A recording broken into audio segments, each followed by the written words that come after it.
چې دی نو زما نوم سردار حسین دی او د منډړي ناڅاپي اوسېدونکی د چارسدې ضلع.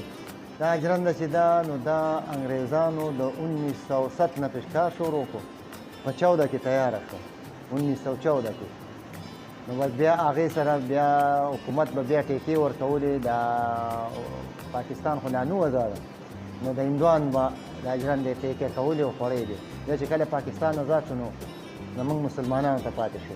که زمونږ والد صاحب چې و نو هغه پکې 50 نو 1950 او زه پکې د 1978 اوړه کوو، بس کاروبار او بس خپله خدمت مزدوري پکې کوو، حکومت پکې ټیکس ورکوو.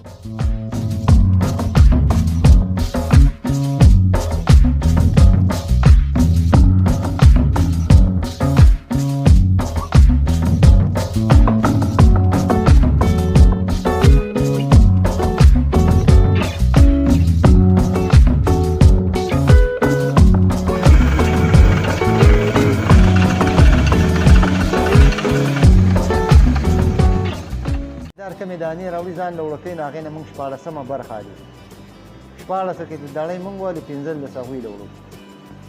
او داسې د ورځې به وړکۍ 50-65 من به وړو. په 20 جون یا په 18 جون یا په 15 جون بوډیو کې ټنډرو کې پاک ځای پیسې ورکړو د بل جونه پورې.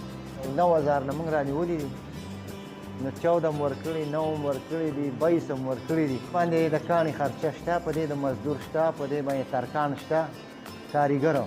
ځکه چې دا خو ورانېږي م که نه، داسې چړو په چلو خو نه وي. دا خامخا ورځ کې یا یوه ورانېږي یا دوه، نو ترکان ورته ناست وي جوړوي. دې خصوصیت دا دي چې د دې من 15 ورځې کېږي، نو د ماشین هغه به 10 ورځې کېږي. بل پکې دا خصوصیت دي چې ماشین ته 6 سیره من لري، ډیزل ګران دي، او موږ ته 2.5 سیره من لري. په کال کې موږ ته دا 7 میاشتې ګرځي. دا 5 میاشتې کله هفتواري سیند کې اوبه نیسي، وابۍ ته هفته ځي، هفته موږ ته راځي. نو 2 میاشتې د هغې نه جوړې شي، او 2 میاشتې بیا د سالاني کلوجر نه یې دا سپیانې کوي او دا نیرونه یې بند کړي، نو 2 میاشتې دغه یي. دا 4 میاشتې، 3 میاشتې، 5 میاشتې موږ ته د اوبو تکلیف. بس موږ خو د حکومت نه دا مطالبه ده چې لکه دوی مرامت کال کې کولی که نه، نو یوه ژرنده به هم نه خرابېده. اوس د ژرندې د دې 2 کالې چې 50,000 په دې لګي، 1.5 لاک خزانې ته ځي، نو دا به نه خرابېږي.